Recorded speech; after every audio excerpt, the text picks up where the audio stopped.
Hello, and welcome to Breast Cancer Conversations, a podcast brought to you by SurvivingBreastCancer.org. I am Laura Carfing, breast cancer survivor and founder of SurvivingBreastCancer.org, a nonprofit organization providing community, education, and resources to empower those diagnosed with breast cancer and their caregivers from day one and beyond. Hello, my friends, and welcome to another episode of Breast Cancer Conversations. Today's conversation is a powerful reminder that cancer does not only change our health, but it changes how we see ourselves and how we move through the world. My guest today, Bron Watson, knows this transformation firsthand. Bron is a registered nurse with nearly 2 decades of experience caring for patients. But in 2018, everything shifted when she herself found out that she was diagnosed with breast cancer. And then, just a few years later, faced yet another diagnosis, this time with blood cancer. Suddenly, the person trained to guide others through uncertainty found herself navigating fear, identity shifts, and emotional complexity being the patient. Through this experience, Bron began asking deeper questions about what it means to heal. Her experience led her to create the Serenity Project, a platform dedicated to helping others find calm, clarity, and support during and after a cancer diagnosis. In this episode, we talk about what happens when a caregiver becomes the patient, how cancer can reshape identity, and why learning how to slow down may be the most important and the most challenging part of the healing process. Before we begin, if you are new to the podcast, I would love to welcome you. I am so glad you found us. And if you are looking for more ways to connect, you can hop on over to survivingbreastcancer.org/events to see the full lineup of programming and resources that we offer. We also launched an online community where you can stay connected with all other avid listeners and SBC community members. It's all free and available for you at survivingbreastcancer.org. Now let's dive right in. Welcome to the conversation.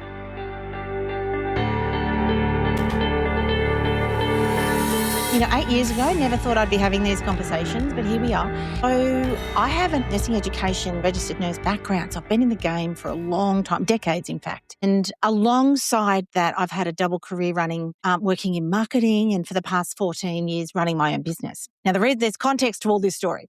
And so where we go through, I'm a mum of 5 boys and, full life.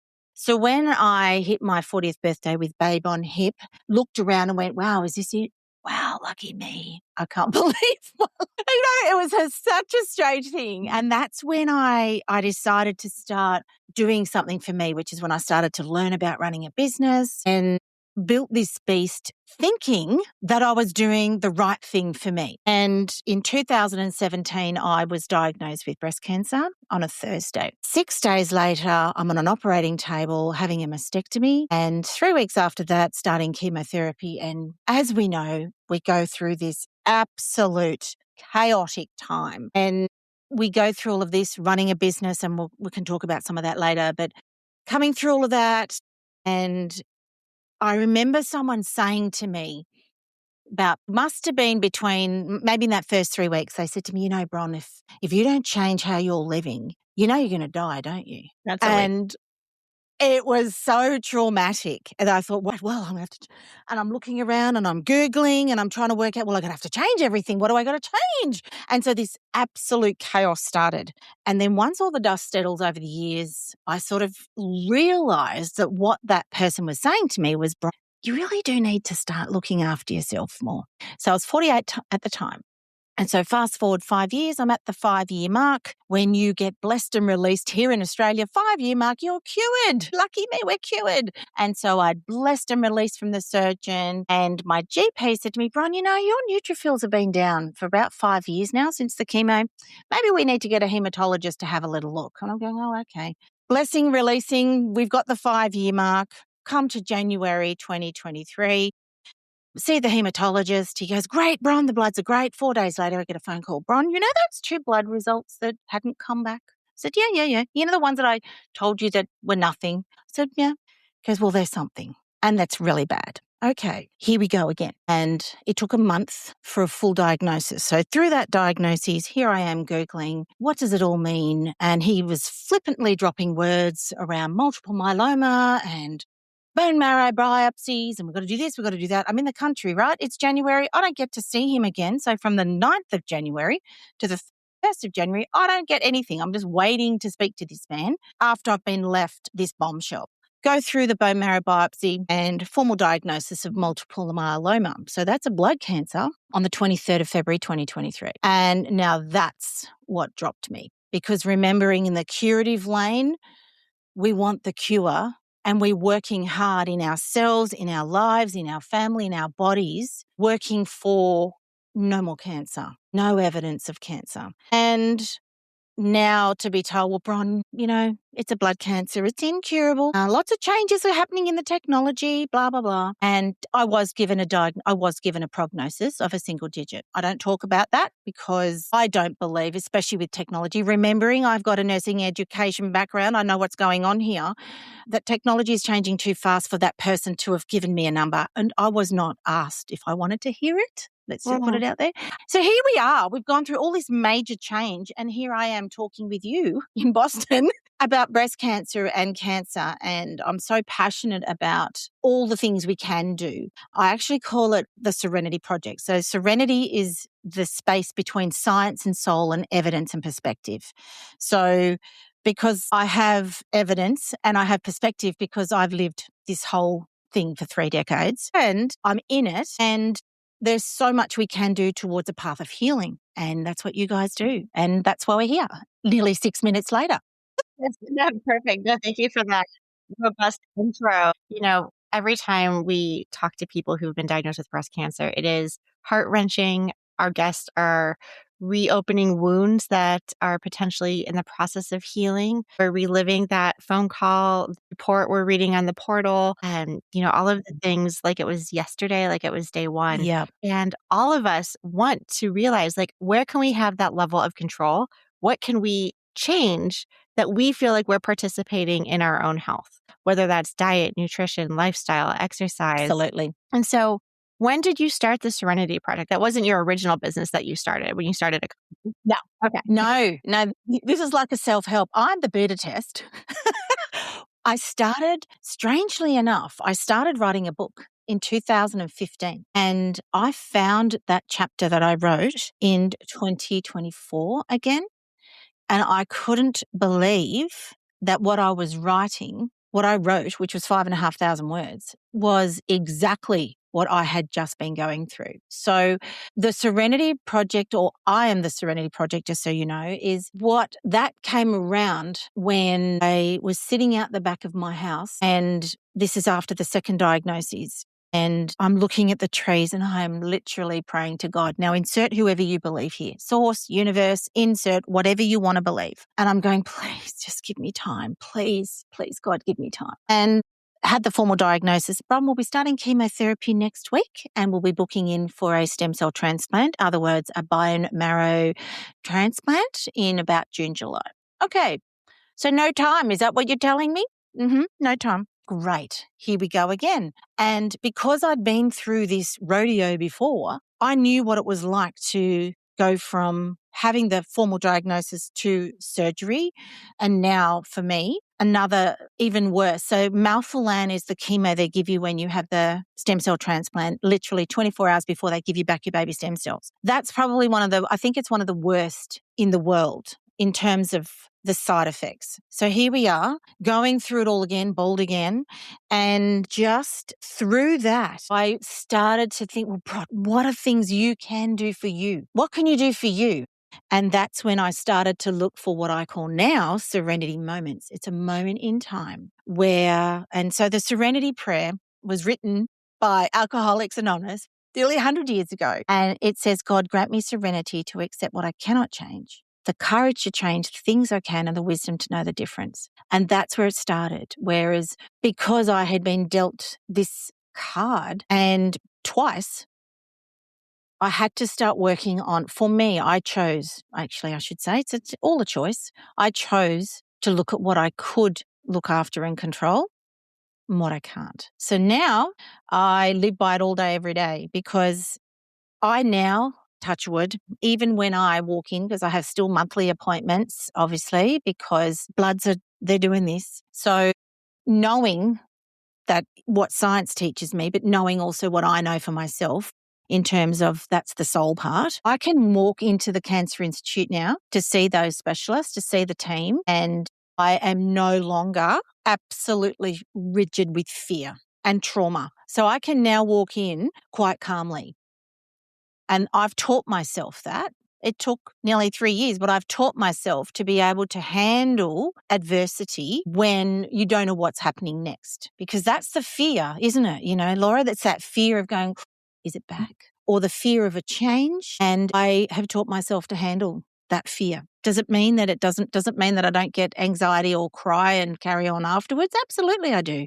That's normal. But I have now put myself in a place where at least I'm not in that terror anymore, which is Incredible. something it's taken a while. And I'm sure it's an evolution and a path because now for me, going into doctor's appointments or I'm going through a whole slew of my own tests, I'm approaching my 10-year mark. And of course, I'm like horrified about all of these potential changes. I want to be excited just like you were at 5. And talking to my husband about it, I can now identify this behavior is me processing. And he can Yes. even see it days before my anxiety spikes because Yeah. like I know you have an appointment next week, so I expect this around Tuesday. Not a problem. And he's just like flipping channels and watching sports and just being himself. And he's letting me be like the crazy and whatever it is that I have to like get out of my system. And he just knows that. It's like he knows me better than I know myself because he can anticipate what this path and this process has been like. And because of that, I've been able to be more self-aware of, oh, yes, this is manifesting in this way because I am worried about an event that's coming up. And so me drowning myself in work or emails or needing to take a walk or a jog or, hang out with my puppy, whatever it is that I need. It's kind of that Exactly. self-awareness of, okay, I just need to like feel all the feels right now. So that way, when we go into these appointments, I can handle the stress that's going to be thrown my way. Absolutely. Actually, that's one of the things I talk about is we feel the feels, right? We want to name it. So when you're slowing down or allowing yourself to process and then having that awareness, like that is so powerful. And if you can name that feeling and if it's crying, cry. It's completely normal. And then by naming it, it's like a psychological thing. When you name it, it almost puts it like a space between, I call it space between you and that emotion. And then the next step for me is I talk about control the controllables. I can't control what's going to be on that report. It's done. I don't know the answer yet, but I can't control it. So what can I control? Well, I can control standing up and going for a walk. I can control going and talking to the dog. Dogs make so much sense. They totally do. So much sense, right? And then one thing my husband he calls it the pause. He doesn't call it serenity. He calls it the pause. So he allows space, literal space to pause enough to process, to think, to reflect, and then respond versus react. Because fear is a reaction. So you go into your reptilian brain, you're going into fight and flight, your frontal lobe turns off, and you no longer are thinking, you're surviving. So if we can get to the space of thinking through a pause, and you might have to rinse and repeat 20,000 times, that is just so powerful no matter what journey you're on, and I hate that word too, but it doesn't matter because we all know that feeling, and it's funny when you were talking about as if, feeling like that phone call was yesterday. Recently, I saw a lady walking out of the cancer institute and she was sobbing. And my heart just went for her. I just almost started crying for her because I know the sadness and grief that she's walking out with and the trauma that she's just experienced. And it's like, oof. But it's not mine. That was my next step for myself. Like, oh, Bron, that's not yours. Please don't put that on yourself. It's not yours. Feel it, but don't own it. Right.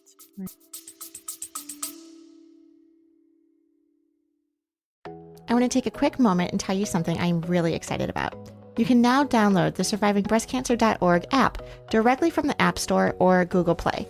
Just search for survivingbreastcancer.org.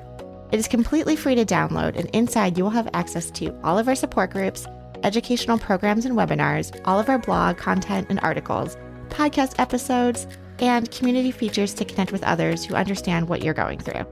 Everything in one place, because navigating breast cancer shouldn't require 15 open browser tabs. Download the app today. And what role does your background being an RN and a nurse educator, a healthcare educator. How do you balance kind of almost knowing too much going into Yes. environment? Look, it's a really good question. Hematology, blood, I don't know much about.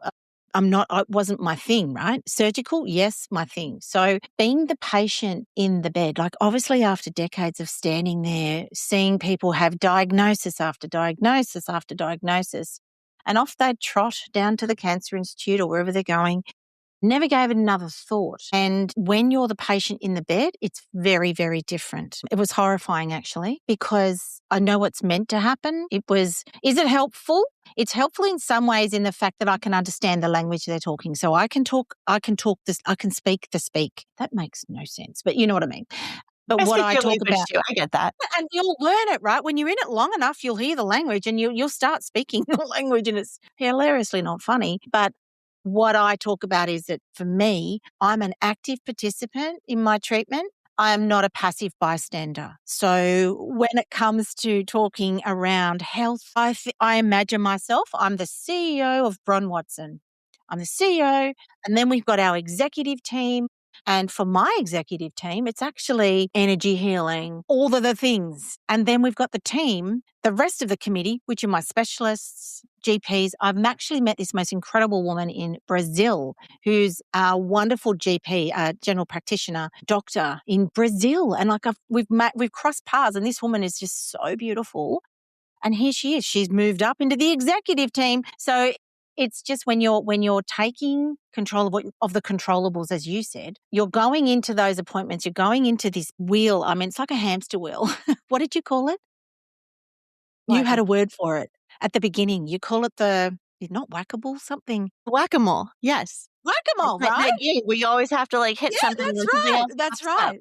That's it. So I call it the hamster wheel, where you feel like you can't get off. Yeah. And it's just when we take ourselves and our health and be an active participant, it really makes, I believe, healing more. And I use the word heal, not cure. Not everyone gets a cure, but every single person gets a healing path. Every single person has that chance to live whatever life is for as long as they live in this most amazing, beautiful place of healing. And that's where all of the, I'd have people say to me, "Oh, Bron, you're taking that treatment, are you?" What are you talking about? It's just treatment. It's not alternative treatment. It's just treatment, So that's my belief for me. But it's whatever your belief is for you is what's important, and that you stand by it. That's what healing is. Absolutely. I love that. I would love to linger on this idea of what healing is, because I don't use that term regularly. Maybe I should. And I think it's, I feel like we're always in this this evolution, this continuum of healing. And if there is no cure, but we're in this process of healing, can you help me expound upon that a little bit more? And I feel like there's more to unpack. There is. So the way I liken it for people to understand what healing looks like is you get out your phone and you get out the maps and you go, I'm going to go to healing, and you type in healing. I'm just making a metaphor. Yeah, you can, right? It does come up, but it's a metaphor. It's a metaphor, right? So I get out maps and I'm going to type in healing, right? So you know how normally you'd want to you're going to the destination. I'm visiting you in Boston. I have no idea where you are. I'm going to go to my maps and I'm going to put your address in. Do the same. Imagine the metaphor here is what you're going to do for healing. So you type in healing. What does it do? It finds healing and it gives you a blue line. You don't know what's on the blue line. You don't know how. You have no idea where you're going. It's like me. I've landed in Boston and I'm heading over to Laura's house. I'm on the wrong side of the road, so I don't know what's going on. And I have to trust in this blue line that it's going to get me there, because I literally have no idea where I'm going. That's the same for healing. So what happens? You come across a roadblock or there's an accident. What does a blue line do on your maps? It diverts you.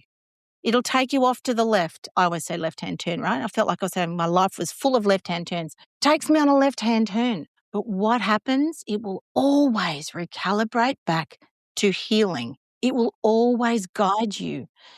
And my saying that I learned from my energy healer, she had a saying which is, I know I will, I just don't know how. So we know we're working on the path of healing, We just don't know how. So it's like following the blue line and having absolute faith in ourselves that our blue line, Bron's blue line for Bron, is exactly the line she needs. She has no idea what's on it, but what she does have, that's where serenity comes in. So what she does have is that moment of serenity now so that we can work on the what's next versus next week, next month, next year, next decade. So that's my interpretation of how healing works. And what goes on that path is going to be determined by the person. So if what's on Bron's path of healing, my path of serenity is not yours, Laura. It's going to have completely different things. But understanding that we all are able to get out our phones, metaphorically speaking,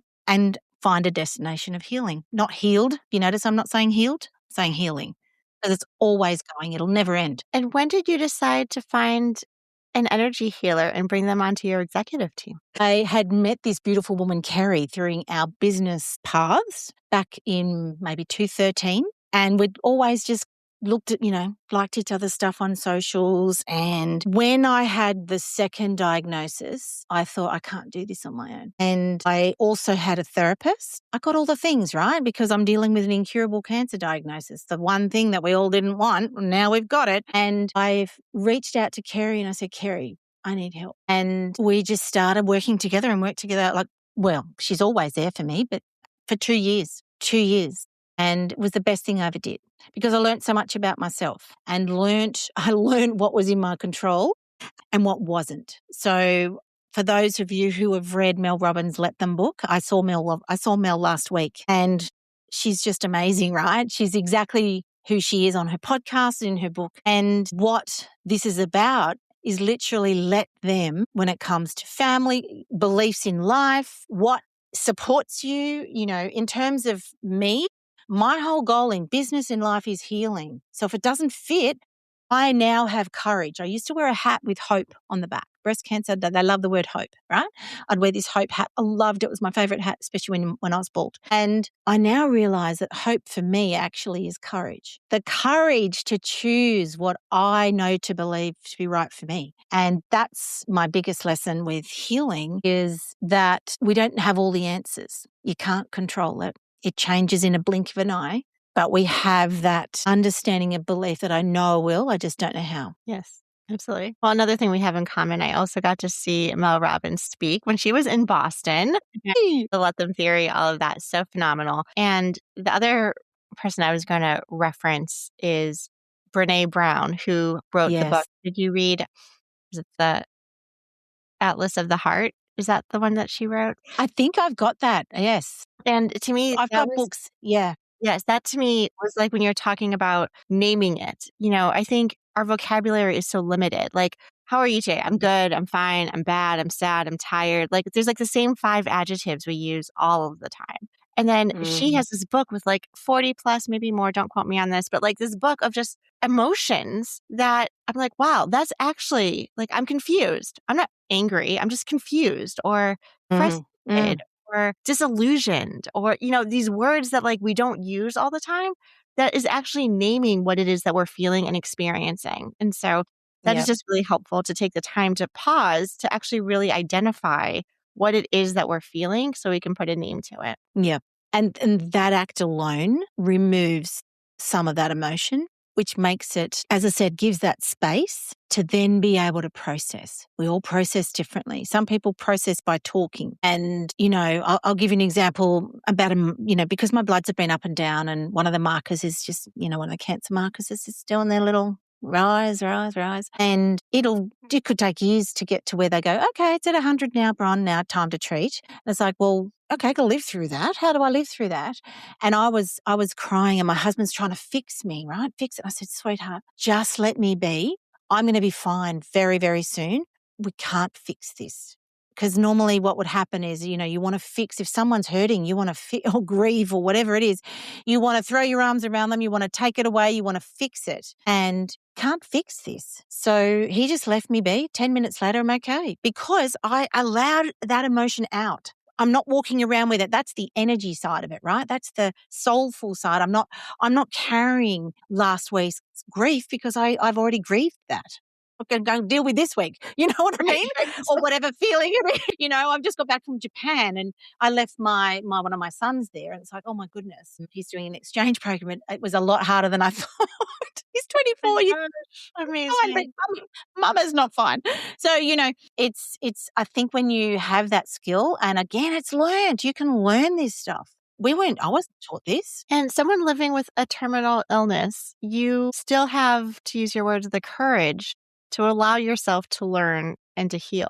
So I want to ask you, how, for the listeners today who are navigating a cancer diagnosis, whether it's an early stage breast cancer diagnosis or a metastatic disease, when we feel super crushed, when we feel like there is no hope and that you're just trying to navigate the day to day, how can I take on one more thing? Allowing space and room for self-care when there's doctor's appointments, kids, daycare, groceries, chores, all of these things. I think we started off some of this conversation too with we're just busy, amazing, exceptional women doing incredible work. We don't have time to be sick. We don't have time to have cancer. So how do you have that mind shift from doing it all to saying, no, I deserve to make this time for myself? And it's such a good question because it's not rest is actually active treatment, and sleep and exercise is all part of it, right? It's not that we don't have enough time. We choose to put time elsewhere. So it's about the priority of the healing. So being a mother of 5 sons and I've got my husband and the doggies, and when I was in nursing, give, and building a business that was not in alignment with me, was the moment came, the epiphany came for me after the second round of chemotherapy. So I was bald, red-faced, to this day, we're getting treated for breast cancer. Not everyone, the trials are amazing, but, those foundational treatments, they're like 30 years old. Like, come on, guys, come on. And so I'd been treated with AC, and so if people know TAC, I had the paclitaxel separately. So I've got the AC on board, red, round, sick. 4 hours after this treatment, I'm out of the hospital, out of the Cancer Institute, and I'm on a Facebook Live to my clients because I believed that I needed to deliver what I said I was going to deliver, because that's what I'd promised my people. Mm-hmm. So here I am, and I caught a glimpse of myself in the mirror, and I thought, who the heck is that? And then I realized, oh my God, Bron, that's you. And I looked at myself in the eyes and I said, do you want to die? Because you keep this up, it's not going to be pretty.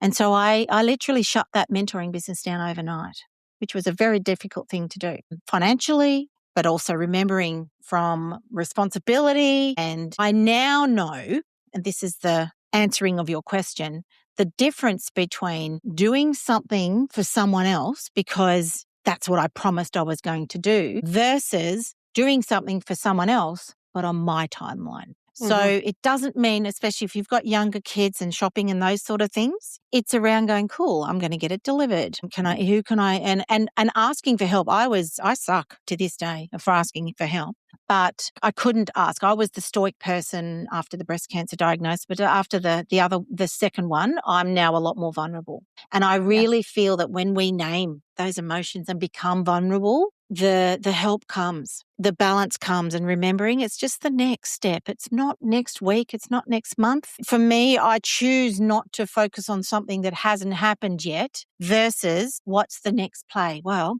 kids have got to be picked up, shopping, cooking, whatever those things are, and being vulnerable. That's the difference between the person who used to do it all for everyone else versus the person who still loves to help everyone else, but it's now my timeline. And I think you bring up a really critical point where I didn't hear you say this, but what I'm thinking is, and maybe this is just culturally or for us as women, by saying no or stepping back or needing to shut down a business, that's not failure. That is respect for yourself. That is giving yourself the permission to let go and to say that this is not serving me right now. And it's only going to deteriorate what I'm able to give when I am able to give on my timeline. I think so many times we get caught up in this malaligned concept of failure, that if I don't do this, then this is on me. I didn't give it my all, or I could have done harder or tried harder or given it more, etc. But I think we need to slowly start shifting away from that. And I like your idea Absolutely. around, following this navigation blue line towards healing, or there is something out there that is guiding us to our purpose, to what we are meant to be doing.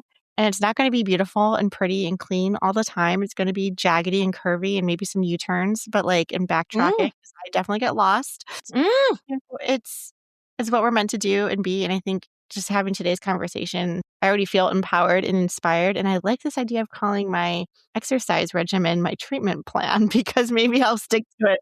Hey, 100%.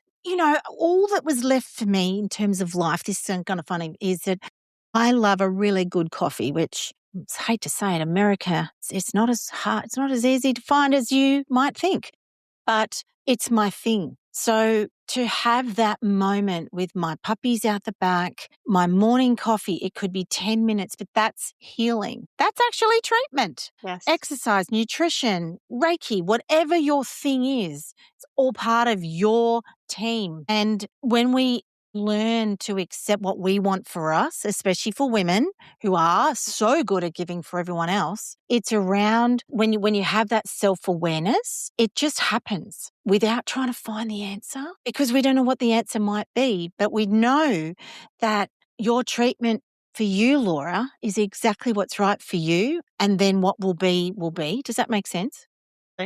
Absolutely. Bron, I love this conversation. How can our listeners find you, stay in touch with you, connect with you? I think the easiest way is I'm on LinkedIn, Facebook, Insta as under Bron Watson. And if you go to serenityproject.com.au, please reach out. There's a little tab there that you can even leave a voice message if you can't type.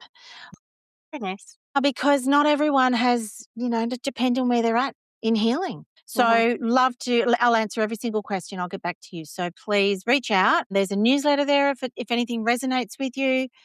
Because to me, it's all about collaboration. It's about raising the awareness for someone to be aware, for them to make their choices for their healing and treatment. So if we can do all that together, we're all going to be amazing, and let the science do their thing and let the soul do their thing. And then we're all in the middle going, hey, we got this. I love that. That's exactly what I say too. I'm like, I'm not the doctor. I'm not the medical expert. They're there No, doing their thing, and we're here to help support everything else. I love that. Thank you so much exactly. for taking the time today, Bron, sharing your story and your wisdom and your personal experience with me and our listeners. Thanks for being here. Look, thank you so much for having me.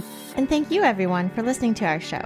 I would like to acknowledge that all of the information on our podcast is from personal experiences and is not a substitute for professional medical advice. You should always contact your medical care team. If you are looking for specific topics or would like to be a guest on our show, please feel free to reach out. My email is laura@survivingbreastcancer.org. Our show is made possible by our nonprofit, survivingbreastcancer.org, and by our incredible donors like yourself.